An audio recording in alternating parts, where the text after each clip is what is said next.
예, 이 자리에 앉아서 또 이런 발언 기회를 갖게 된다는 게 참 감회가 새로운데요. 저희가 2003년에 개교했습니다. 준비하는 기간이 한 7년 정도 됐었는데요. 그때 저희가 주로 고민했었던 게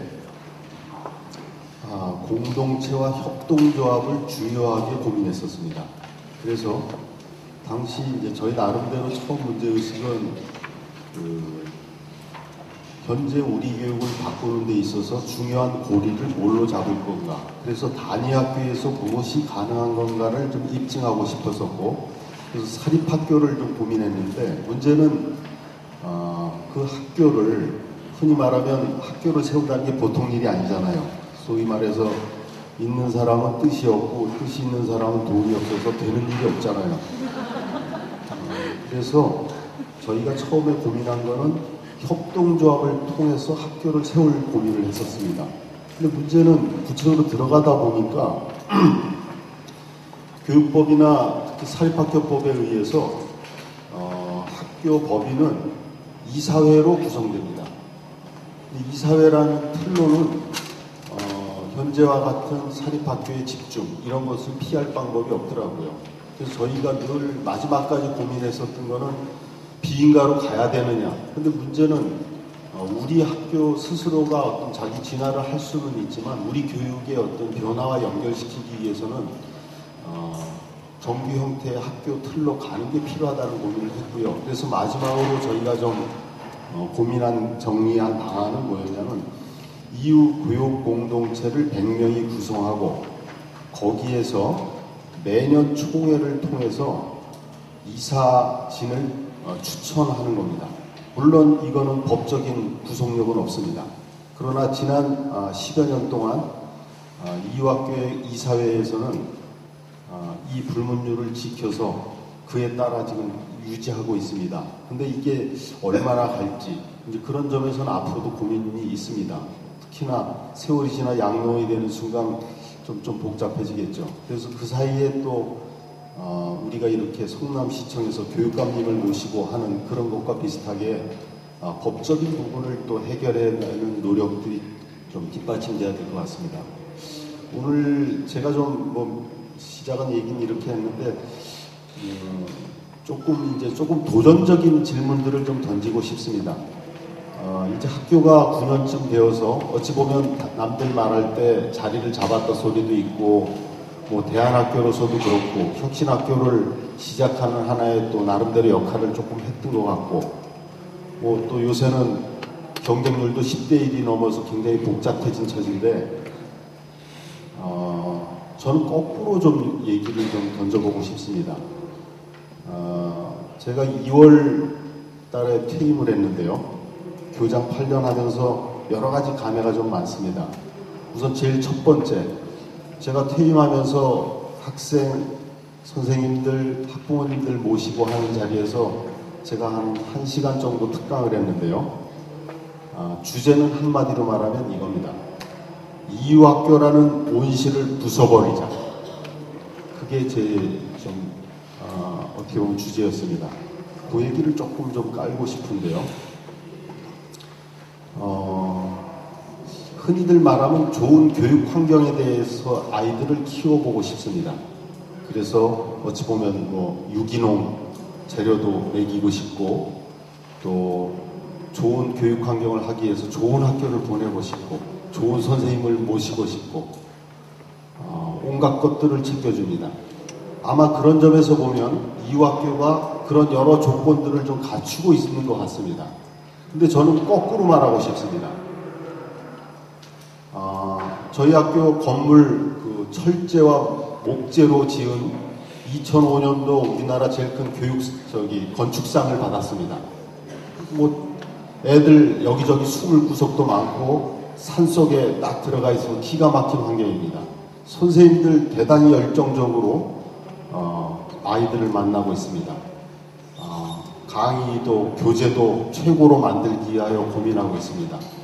학부모님들 교육에 대한 이해가 높고 교양도 많으십니다. 지금 말한 여러 조건들이 굉장히 좋은 교육 환경입니다. 근데 저는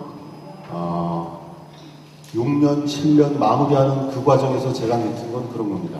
그 좋은 교육 환경을 통해서 자라는 아이들이 너무도 무기력하게 자라고 있고 뺀질이로 가고 있는 것 아닌지 늘 되돌아봐졌습니다. 이게 무엇인가 끝까지 고민이 됐습니다. 그리고 제가 느낀 건 그런 겁니다. 그 많은 것들을 챙겨준 속에서 아이들 몫이 별로 없어진다는 점입니다.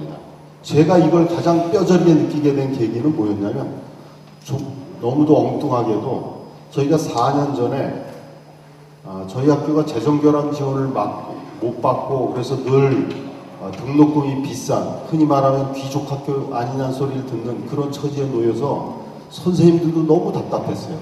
그래서 저희 나름대로는 좀 하나의 돌파구로 4년 전에 이 모란에다가 함께하는 교육 청소년 학교라고 중학교 아이들 각 학교에서 가장 어려운 애들 한 5명씩 추천을 받아서 평일날 4시부터 9시까지 애들을 좀 저희가 방과 후 학교를 진행했었습니다. 제일 어려운 애들인데 그 아이들을 저희가 만나면서 저희 나름대로는 많은 교육적인 내용과 준비가 돼 있었잖아요. 그래서 그 아이들을 만나면서 뭔가 새로운 돌파구를 좀 찾아보자 했는데 그래도 몇 년 걸릴 줄 알았어요. 근데 정작 몇 개월 안 돼서 그 아이들의 쉽게 깨어나는 걸 봤습니다. 근데 저희 경우 학교에서는 아이들 하나 깨어나는데 정말 몇 년이 걸렸어요. 그 공을 들여서. 근데 그거를 거꾸로 저희가 크게 좀 느낀 겁니다. 중요한 거는 그런 것 같습니다.